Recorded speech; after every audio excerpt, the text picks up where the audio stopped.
Përshëndetje të nderuar miq, jemi përsëri së bashku në emisionin Versus. Edhe sot do të merrem me aktualitetin dhe besoj një nga elementët e tij më të rëndësishëm. Do të trajtojmë policinë e shtetit. Sa e depolitizuar është ajo? Përse sulmohet ajo politikisht? Dhe sigurisht do ta shohim në dy këndvështrime interesante. Po para se të kalojmë në këndvështrimet dhe të prezantoj të ftuarit, Lus Regjin të sjellë kronikën e përgatitur për padin që ka bërë LSI-ja kundrejt kryeministrit. Deri dje e pa dëgjuar. Kronika. I bëj thirrje të gjithë punonjësve të policisë shtetit. Në momentin që lën uniformën pas punës, të përkushtohen për të marrë sa më shumë vota për Partinë Socialiste të Shqipërisë. Kjo deklarata e Edi Ramës, për cilën një ditë më pas kërkoi dhe ndjes, i ka kushtuar atij një padi penale. Ka qenë pikërisht alati i 4 viteve të fundit Lëvizja Socialiste për Integrim, ajo që kërkon dënimin e tij penalisht. Partia të cilën Ilir Meta themeloi 13 vite më parë dhe që aktualisht drejtohet nga Petrit Vasili, pretendon se kryeministri ka shkelur kushtetutën dhe kodin penal. Shkeljet janë për publike në një letër që Vasili ka dërguar presidentit Nishani, prokurorit përgjithshëm, kreut misionit OSBE-s Peter Taylor, ambasadorëve Boshar Dlu dhe Vlautin, zëvendës kryeministres Mandia, ministrit të Brendshëm Demiraj dhe ambasadorëve të vendeve të Bashkimit Evropian të akredituar në Tiranë, duke ju referuar nenin 248 të kodit penal, dhe se i kërkon që Rama të dënohet deri në 7 vite burg për shpërdorim detyre. Nëpërmjet këtij akti, Rama ka shkelur ligjet që ndalojnë policinë e shtetit të marrë pjesë në fushatën zgjedhore. Thirrjet e Ramës thyen rënd moralin të detyrës së një kryeministri gjatë një fushate elektorale në këto 25 vjet. Kjo ngjarje dhe kjo veprimtari e kryeministrit është në kundërshtim me kushtetutën dhe të gjithë ligjet. Kryeministri i vendit me këtë thirrje ka shkelur të gjithë hierarkinë shtetërore të akteve ligjore, shkeljet që nga kushtetuta dhe deri te VKM-ja më e fundit, që ka miratuar qeveria e tij si pjell e marrëveshjes politike të datës 17-18 maj 2017. Sipas VKM-s së datës 2 qershor, të cilës LSI referohet, thuhet shpreh mirë se policia u ndaloi të mbështesin fushatën në një parti e organizate politike të një antari apo kandidatit pavarur, duke marrë pjesë ose kontribuar fizikisht apo financiarisht. Por LSI shkon deri aty sa të kërkojë ekzaminimin mendor për shefin e qeverisë. Çmojmë të domosdoshëm kontrollin mjekësor të kryeministrit për të verifikuar nëse ai është i aftë mendërisht ose jo që të kryejë detyrën e kryeministrit. Këto deklarata tregojnë qartë se nuk është në gjendje të qëndrueshme mendore. Nëse një tronditje e tillë psikike vjen si pasojë e panikut prej fuqisë së rritjes së mbështetjes popullore për LSI-n, sërish nuk është as pak shkak për përjashtim nga përgjegjësia penale dhe politike. Krahas padisë penale, Lëvizja Socialiste për Integrim kërkon që në ditët e fundit mandatit si presidenti i Republikës, Bujar Nishani të thërrasë Këshillin e Sigurisë Kombëtare për të analizuar sjelljen antiligjore të Edi Ramës.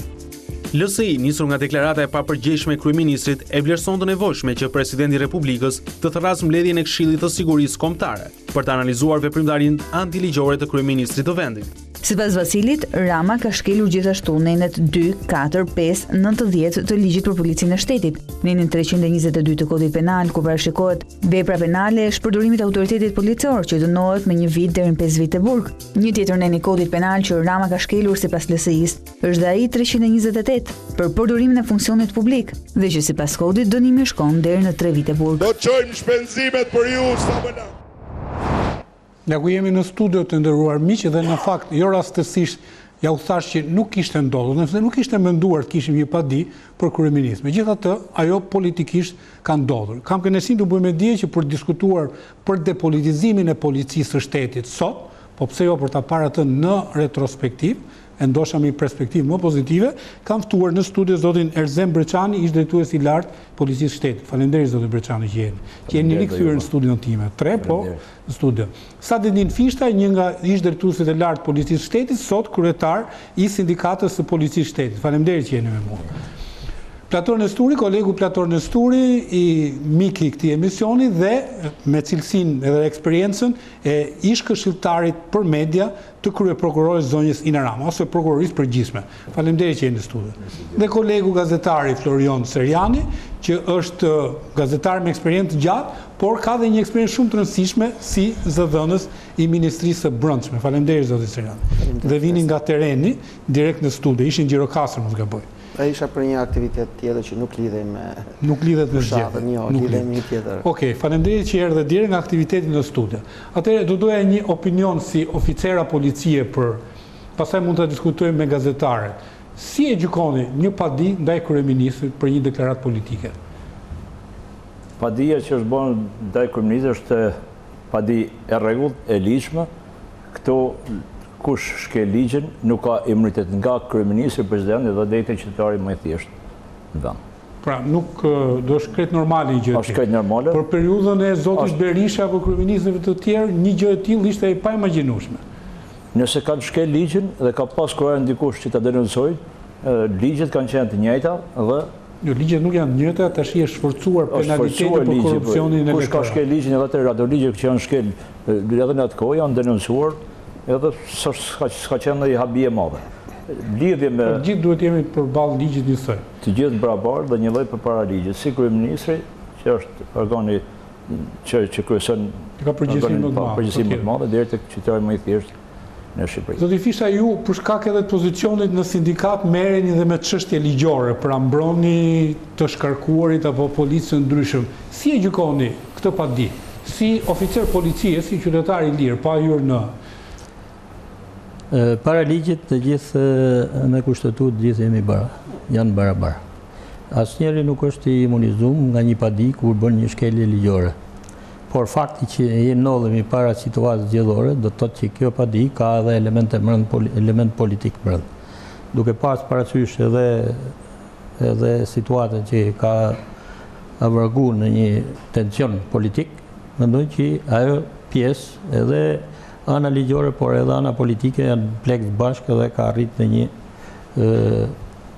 mund të themi për herë të parë. Pra është edhe një element elektoral brenda kësaj është për herë të parë një veprim i tillë, se nuk është nga praktikat që kemi pakten këto 25 vjet nuk është se pretendon njëri që do penalizohet kryeministri nga kjo. Është një situatë politike që do marrë dhe ajo zgjedhjen e vet, qoftë juridike, po qoftë edhe politike.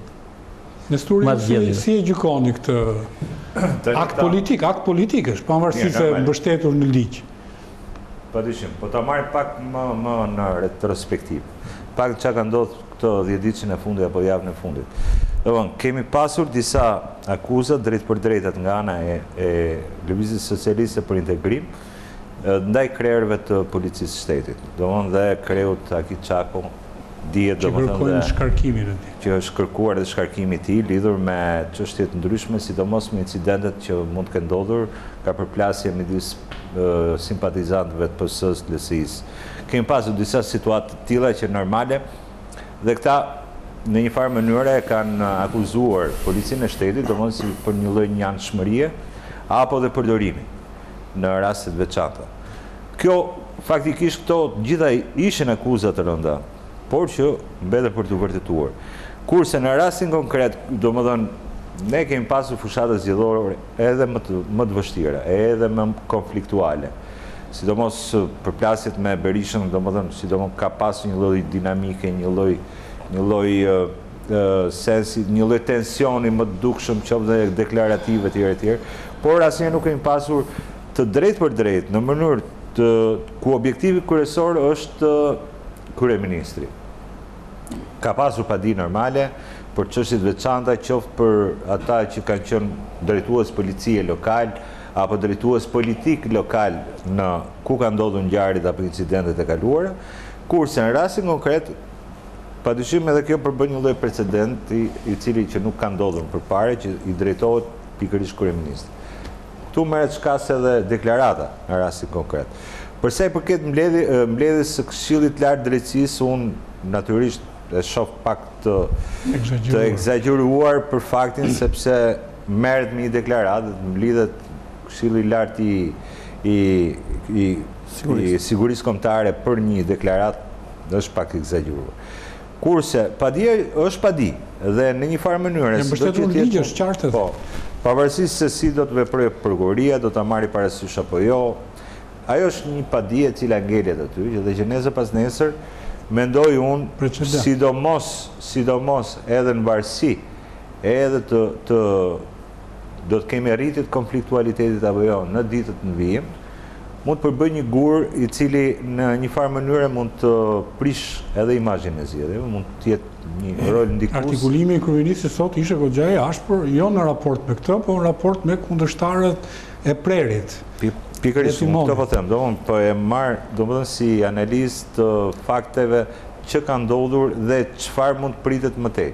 Pra kemi një akt i cili nuk ka ndodhur përpara, por që në vetvete unë pak besoj se do të ketë një lëvizje më tepër se sa funksionit deklarativ, propagandistik të fushatës elektorale, por që gjithsesi mund të jetë një element i cili nesër pas nesër mund të përdoret qoftë edhe për imazhin e zgjedhjeve. Okej. Zoti Seriani? Sigurisht që është herë parë që ndodh një padije e tillë, po ne në fakt në këto zgjedhje po mësohemi me gjërat që ndodhin për herë të parë. Duhet pranojmë që në këto zgjedhje ka shumë gjëra që po ndodhin për herë të parë. Deri një muaj para hyn opozita, nuk hyn opozita, u t'i kaluar ligji, u krijuar një qeveri më tej se sa besimi, u kërkuan me pak ministra teknike dhe besime, pastaj kaluar me 6 ministra teknik quhen, por që kanë lidhje të forta me Partinë Demokratike. Pra, ka shumë gjëra që po i shohim për herë të parë dhe duket se edhe kjo padi është në këtë vazhd. Unë besoj që është qartësisht politike, është një lëvizje e gjetur e lëvizjes socialiste për integrim për të sulmuar kryeministrin, edhe vetë në tekstin e padis, pavarësisht se kishte referenca ligjesh, por kishte aludim të qartë politik ku thuhet që forcimi i lëvizjes socialiste për integrim e ka trullosur, e ka suggestionuar kryeministrin tjetër. Pra, është një lëvizje politike. Lidhur me deklaratën, kryeministri e pranoj vetë një mea culpa, po themi, për mënyrën e shprehjes, pavarësisht se siguroj që nuk ishte synimi i tij të krijonte idenë që krijua, pavarësisht ai pranoi që kishte një për ta pasur timonin vetë. Pra nuk ishte një deklaratë që sipas tij nënkuptonte atë që unë nënkuptua. Ai mori përsipër fajin dhe kërkoi ndjes për mënyrën e shprehjes, por sigurisht që nuk ka pasur një intencion të tillë tek ai. Dhe prandaj gjykoj që lëvizja e fundit e LSI-s nuk është patjetër që kryeministri për një element caktuar. E thanë dhe parafolësit, gjithkush ka të drejtën të bëj padi për ato që i konsideron si shkeljet ligjit. Pastaj është prokuroria që vlerëson nëse kjo padi ka pas ligjore dhe sigurisht më fund gjykat. Po së pari prokuroria për ta kthyer këtë në një akuzë zyrtare apo jo.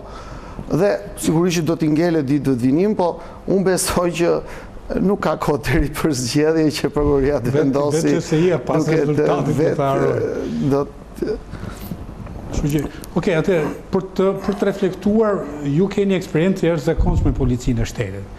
Edhe nuk mund të themi që ka qenë depolizuar dje.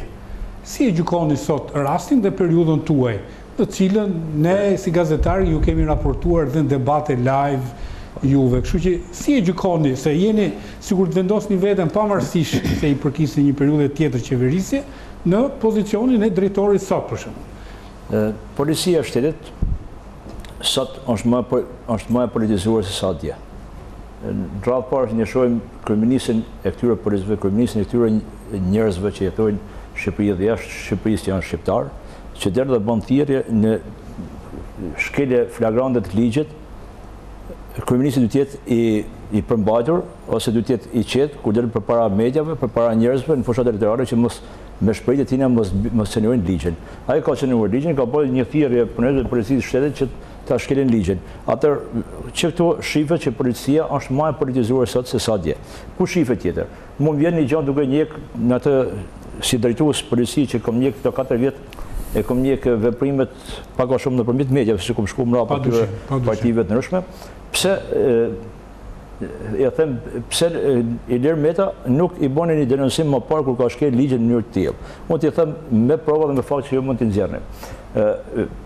Unë e kam pa kryeministrin e vendit bashkë me ministrin duke mbledhur drejtuesin më të lartë policisë shtetit, duke filluar dhe duke mbaruar, duke fol, duke sharë partitë opozitare.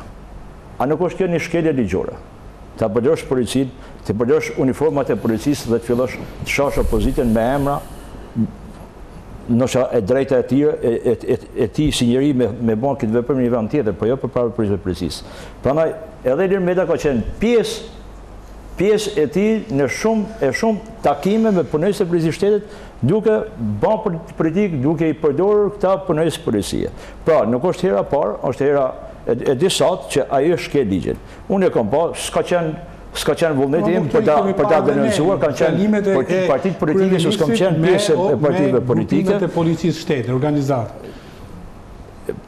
Pra, për mendimin tim, policia është e politizuar. Deri në ato momente kur në polici, në drejtimin e policisë shtetit, ka njerëz vetëm me bindje të majta, ose të gjata nëse normalisht, që këto du të gjykoni ju si gazetar dhe gjithë opinioni që policia është e politizuar. Në polici nuk kom thënë edhe tjera.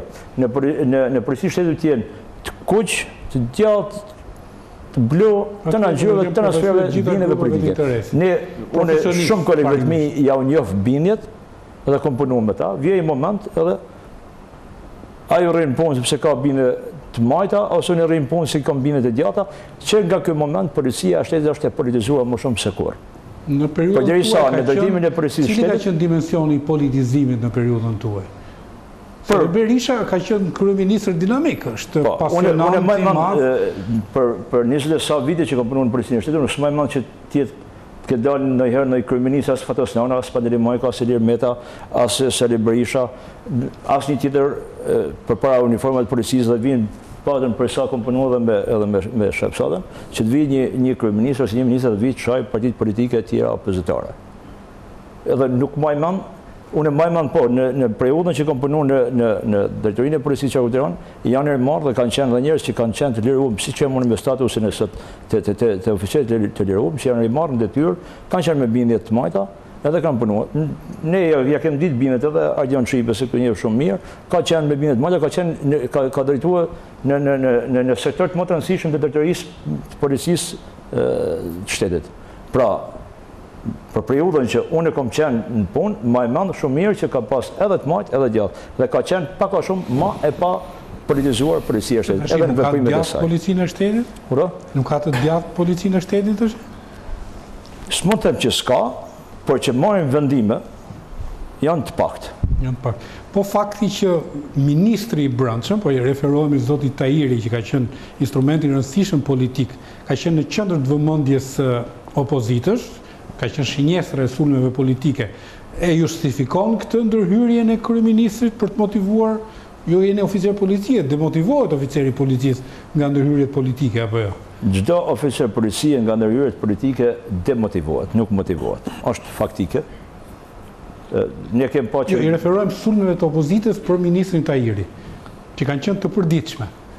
Ma thuaj një sulm i opozitës që ka qenë i padrejt, ose po flas edhe politikisht. Që ne kemi pa në 4 vite qeverisje, kemi pa gjobvenje që janë vu. Kemi pa raset e vrasjeve mand të eksplozivi që përhapin edhe pa në këqen vepa penale shumë të rana. Kemi pa kanabizimin e gjithë vendit. Me drejt, jo vetëm opozita, por edhe komuniteti, edhe gjithë që mendojnë që ky njeri, kjo qeveri e ka politizuar policinë e shtetit, është mendim absolutisht i plot dhe i pa diskutueshëm. Pse e bani këtë veprëm ministri dhe kryeministri? Pse i hoqi drejtuesi i policisë? Dakor, të kishte konflikt me Erzen Baçarin, hiqe. Bazojë në ligj, hiqe. I hoqi gjithë drejtuesi i policisë shtetit, sepse po të ishim ne në detyrë territorin dhe ta kontrolloshim më mirë se sakta. Nuk do lenim që shkoj në një gjendje katastrofike vendi me përmosat pa parashikuar me mbjelljen e ashashit dhe largimin e trenjve nga detyrat jetike primare, por duke marrë me vepra penale, duke mbjell drogë, duke shit drogë. Ç'është opinioni është? Ju zoti Fishta si e shikoni? Gjetën pyetje dhe në rast se ju korespondoni me opinionin e zotit Breqan. Se unë e lexoj si opinion politik, ë? Sigurisht unë e lidh edhe me aktivitetin e sindikatës mbrenda rradhës. Pa dyshim. Dhe ky aktivitet nxjerr pa edhe sa edhe si është politizuar apo e pa politizuar policia e shtetit. Fakti që ne për disa vite me ndryshimin ose me rotacionin e policisë ka pas ndryshime edhe të drejtorave të policisë, dhe kohët e fundit u ndryshuan rrallë dhe 2 drejtorë. I referosh periudhës Xhafës, ministri Xhafri. Periudhës edhe para Xhafës, kohës ministrit Tahirit edhe pastaj Xhafës, edhe to rotacione të drejtorëve të përgjithshme tregon që politika ka ndërhyrë me forcë në policinë e shtetit. Nuk ka qenë vetëm dëshira për të vendosur rregull dhe qetësi, por njëkohësisht për të vendosur edhe kontrollin në policinë e shtetit. Sindikata nuk është parë si partner social brenda uniformave blu gjatë këtyre kohëve nga drejtuesit e policisë shtetit. Me gjithë kërkesat e vazhdueshme për të dialoguar me drejtuesit e policisë shtetit, ne kemi hasur shumë pengesa rrugës, dhe këto pengesa nuk i kemi hasur vetëm ne si sindikat, por njëkohësisht edhe janë bërë prezent edhe në sindikatën europiane, dhe vetë sindikata europiane i ka konstatu mungesën e dialogut social brenda rrallëve të policisë. Çfarë do të thotë? Që policia akoma nuk është çliru nga presioni i politikës brenda rrallëve të saj.